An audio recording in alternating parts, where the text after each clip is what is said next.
On a slightly separate issue, I'm just curious, Mualimm-ak, if you have thoughts about the prison break that is getting so much attention today, entering its something like 7th day of 2 prisoners at Dannemora at the Clinton Correctional Facility. Yes. Clinton is a monster of a facility. Between the annex and the main, it is the most historical, torturous beatings there, right? It is a place that is so far away. Something like 3,000 prisoners. Right, exactly. It's so far away that we actually help and try to support a prison visiting project that Osborne does as well. The visits are so hard to happen. We have a video visit project. But this is a facility that is historically known for its abuse, has no accountability. They have cameras and certain things in certain areas that are not necessary, so it is not a place that is totally accountable in its own construction. And it's like, you know, a half hour away from Canada. This place needs to be changed. There actually was some good programs there. There was residential humane units there before, and it's staffed by people who are undertrained. We have 57.7 million people that suffer from mental illness in this country, and we do nothing to train the officers who have care of people every day.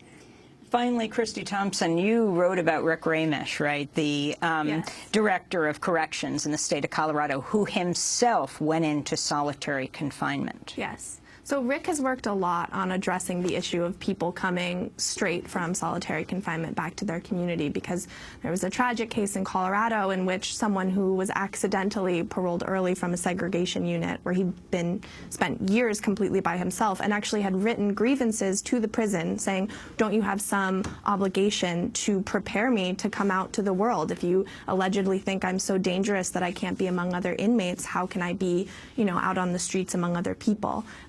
He was accidentally released and ended up murdering the former head of the Colorado Prisons Department. So after that, you know, there has been 0 people that have been released straight from solitary in Colorado since March of last year. And they've created new programs into new units. And I think when I was interviewing Rick, it sounded like he became very aware of what solitary can do to someone after spending only 20 hours by himself in a cell.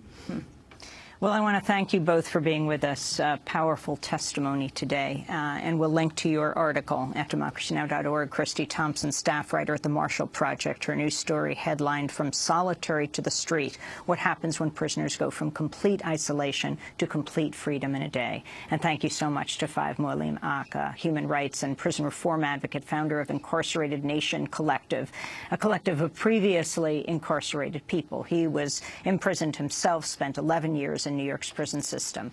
During that time, he was held in solitary confinement for a total of 5 years. This is Democracy Now! When we come back, we go to Ramallah on the West Bank to speak with a film director who is supposed to be here in New York at Lincoln Center for the premiere of his film Saturday night at the Human Rights Watch International Film Festival. We'll learn about Israel and the United States' role in preventing him from being present. Stay with us.